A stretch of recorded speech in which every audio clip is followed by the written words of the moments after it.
Good afternoon. So today we'll be discussing regarding this JIT and how to integrate it with GitHub and deal with the projects. So obviously, when you consider JIT is nothing but a free version control open source system. That is like which plays a major role when you deal with frameworks. That is like assume that we are working in an organization where a project is being handled by multiple people. So under that case, when someone does an update on the project, how you'll actually track it, that is the place where JIT comes into act. So today we'll try to deal with how to look through JIT and how to integrate the projects and how to update it in GitHub. That is what we are going to discuss right now. So coming to the GitHub, the difference between JIT and GitHub is like GitHub is the cloud supporting system which works along with JIT actually. So first, initially, open the GitHub and just sign in with the accounts regarding that so that we can just integrate the projects in this place. So here, I'm going to deal the JIT by using command prompt. When you think of integrating JIT with GitHub to control it, there are lots and lots of plugins available. That is like Tortoise JIT. And even in Eclipse, there is a plugin. And also in IntelliJ. Yeah, but under these plugins, actually the updates and also overall integration makes a problem, but command prompt, obviously it is universal and it is obviously safe enough too. So under that case, I'll be dealing it with command prompt actually. So initially I'm going to add a repository in my GitHub account. That is like I create a new repository. I'll give it like JIT new. And now for time being, I'm going to keep it as public. When you work in an organization, obviously you'll be handling it private enough. And create repository. Now I'm going to integrate my local file folders inside this. So let me actually create a folder that is like a new folder name JIT Ravi, where I'll be actually filling in some contents in it. It doesn't matter. I'm just going to use some dummy codings inside it. I'm not going to, the codings doesn't matter regarding this. Just I'm going to teach you how to add the codings here. So I'll be adding that contents in JIT Ravi. So I have pasted it here. Now first I'm going to convert the local files to my JIT repository. For that, initially, I'll be first configuring my files to JIT. So for that, JIT config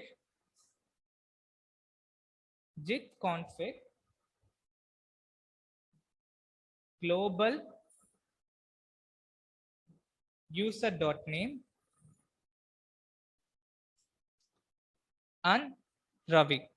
That is like I'm telling the computer that who is actually working with JIT. That is like I'm telling the JIT who I am, what I'm going to work with. I'm just introducing myself. Now, also I'll be introducing my email, JIT config. I'm telling the browser whom I am. JIT config global user.email, and I'll be giving my email ID 16tume211 raviprasad@gmail.com. raviprasad@gmail.com. Okay, now I have successfully coordinated my details over that.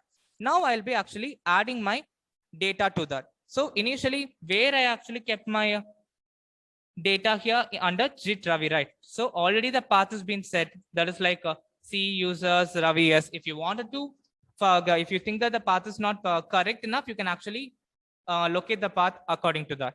But I have actually kept it perfect enough. So CD space JIT Ravi. Okay, now I have opened it.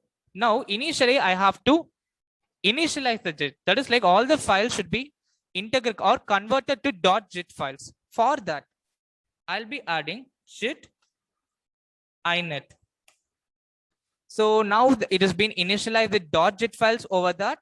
Now here, I'll be adding all the files over that. JIT add star. Star represents I'm going to add all the files. Sorry, JIT add star. Okay, now I have added all the files to the JIT repository. Now, to check that, you can actually give the command simply as JIT status. Yeah. Now, see here, it is giving a warning that no commits yet. Okay, what do you mean by commit? Is like it is not something different and all. That is like when an organization is working with multiple projects, there will be some projects that will be active enough. That is like we call that active project. That is like out of 100 projects, 80 will be active. So when you commit the particular project alone, you'll be able to optimize it in a better manner. That's the reason why we commit the projects and we call that as staging. That files we call as staging files in JIT. So under the case, obviously we need to commit that. So the coding is as follows: JIT commit -m, and I'll give a message about whether it's commit. After committed, what should it display? I'll tell it like, this is committed. This is committed. So see here, all the files which has been present in that first was been initialized as .jit files, and then all the files have been committed, right? Okay, fine. Now I have to integrate it with the GitHub. I tell you how. Now see here, this is my JIT profile. Now I think you can see a link over here. This is the active link which will be connected to my remote server. Now I was working with local file location.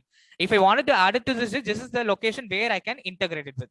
So I'm going to copy this link. First, before adding the files over that, I need to first establish a connection to the remote server. So that JIT remote add origin, and you place a link. Yeah, now it has been added. It has been established a connection. Now I have to obviously push through the files there. So JIT push again origin, and I say it as master. Why means actually now I am not going to separate it as branches by branches. Maybe at last I'll tell you regarding the branches. For time being, all the files will be converted, will be taking under the master branch alone. That is like when you're working in a project, everyone will be concentrating on a particular framework. Suppose assume that when someone is going to modify it to another department, under that case, he will be creating a branch through that project where he will be integrating it over that.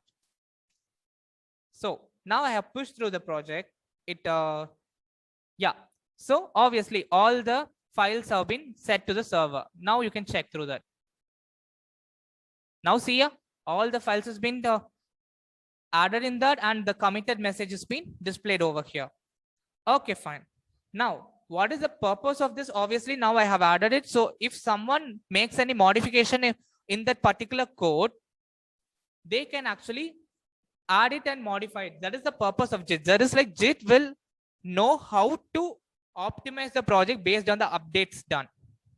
That is like, suppose if someone modifies my project, we can just check through that by give JIT status.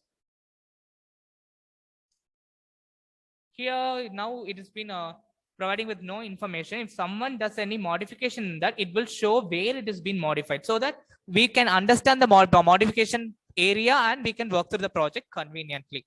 Suppose if now I wanted to get these files to my local repository, that is like assume that this was someone else's file. I wanted to send it, get it back into my data. So what I'm going to do is like I can just clone the project. That is like if this is the first time, we need to clone it. If it is the second time, I will be pulling the data. JIT clone and just provide the link of that. Here it is HTTPS, but when you work in an organization, you'll be having that particular data in that. This is a free account, right? Yeah, now it has been cloned. See, what is the project name under the JIT new? You can see that somewhere in my area, the JIT new will be provided. Oh, I didn't come back, right? Yeah, JIT new. Because I didn't come back from the folder. It was still inside JIT Ravi. So it created a new folder in JIT Ravi path. Obviously, if you want to change means Now you see, I can change that again. Git clone, and I give it once again. Now see, it will have another git new file outside. Yeah, you can see it here. See, with the all the files which I have added over here. Okay, this is how actually people work with git files.